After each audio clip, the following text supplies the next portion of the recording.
Railway group D का form अगर आपने भरा था तो उसका एग्ज़ाम होने वाला है, उसकी एग्ज़ाम की तिथि घोषित हो चुकी है। आइए देख लेते हैं इसके बारे में इम्पोर्टेंट इन्फॉर्मेशन को। मैं फ़िलहाल यहाँ पर आपको जो भी सूचना दे रहा हूँ वो आरआरबी चंडीगढ़ की वेबसाइट से दे रहा हूँ। हालाँकि ये सूचना सभी आरआरबी की वेबसाइट पर प्रकाशित हुई है मगर इस पर थोड़ा-सा ज़्यादा बेटर दिखता है इसलिए मैं यहाँ से आपको दिखा रहा हूँ। आपने आवेदन तब भरा था लेकिन अभी आपका आवेदन स्वीकृत हो रहा है और इसका मैसेज भी है जो है वो सभी कैंडिडेट को जा रहा है। कुछ इस प्रकार से मैसेज होगा जो आपके वेबसाइट ईमेल पर या फिर आपके मैसेज बॉक्स में आया होगा, आपने देखा होगा। अगर नहीं आया है तो आप इस वेबसाइट पर आकर के चेक कर सकते हैं। यहाँ पर आप अपना लॉगिन करेंगे, लॉगिन करने के लिए आप आधार से लॉगिन कर सकते हैं या फिर आरआरबी का जो आईडी पासवर्ड है उसके माध्यम से लॉगिन कर सकते हैं ओटीपी के माध्यम से। उसके बाद ये जो है वो सूचना है जो दी गई है आरआरबी के द्वारा। इसमें यही लिखा हुआ है कि 24/9/2025 से जो है आप अपना आवेदन की स्थिति चेक कर सकते हैं कि आपका आवेदन स्वीकृत हुआ है कि नहीं स्वीकृत हुआ और अस्वीकृत अगर स्वीकृत नहीं हुआ है तो उसके पीछे क्या कारण है वो आपको यहाँ पर मिल जाएगा। इसके अतिरिक्त यहाँ पर हेल्प डेस्क नंबर भी दिया गया है और साथ में ईमेल भी दिया गया है। आप हेल्प डेस्क नंबर पर इसी टाइमिंग के बीच में आपको कॉल करना है। वही चीज़ें आपको यहाँ पर लिखी हुई है इस सूचना में। इसके अतिरिक्त लिखा हुआ है कि अगर आपका आवेदन किसी कारणवश से अस्वीकृत होता है, तो किसी भी प्रकार से कोई आप पत्राचार वगैरह करेंगे तो ये लोग नहीं सुनेंगे।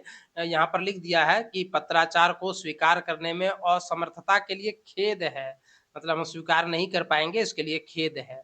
तो ये चीज़ें लिख दी गई हैं। अब हम लोग देख लेते हैं कि एग्ज़ामिनेशन कब से है। ये है एग्ज़ाम को लेकर के जो तिथि घोषित हुई है।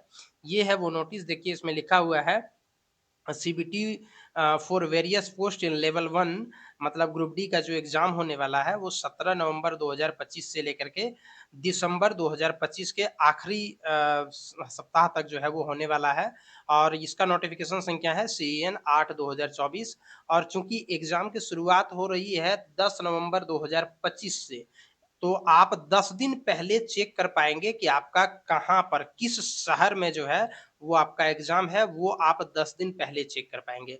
मतलब 17 तारीख को अगर आपका एग्ज़ाम होगा, तो आप 7 नवंबर से चेक कर पाएँगे कि आपका एग्ज़ाम सिटी कहाँ है और किस डेट को है। इसको लेकर के आपको मेल या मैसेज भी जाएगा।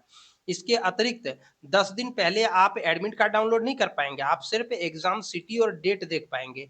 आप एडमिट कार्ड जिसको ई-कॉल लेटर कहा जाता है, उसको 4 दिन पहले डाउनलोड कर पाएँगे। मतलब यदि आपका एग्ज़ाम 17 नवंबर को है, तो आप 13 नवंबर के बाद जो है, वो एडमिट कार्ड डाउनलोड कर पाएँगे, जिसको ई-कॉल लेटर्स कहा जाता है। इसके अतिरिक्त यहाँ पर कुछ-कुछ बातें लिखी गई है कि अगर आपने आधार ऑथेंटिकेशन नहीं किया है, तो कर लीजिए क्योंकि एग्ज़ामिनेशन सेंटर में, एग्ज़ामिनेशन हॉल पर जो है, वो आधार वेरिफ़िकेशन होगा बायोमेट्रिक के द्वारा। अगर आप अपना आधार में बायोमेट्रिक लॉक रखे हुए हैं, तो एग्ज़ाम देते वक़्त आप अनलॉक करके वहाँ पर जाएँ। तो इस प्रकार की यहाँ पर बातें लिखी हुई है। तो एग्ज़ाम रिलेटेड और भी अगर कोई इन्फॉर्मेशन आती है, तो मेरे चैनल पर आपको मिल जाएगा। बने रहिए हमारे चैनल पर। धन्यवाद।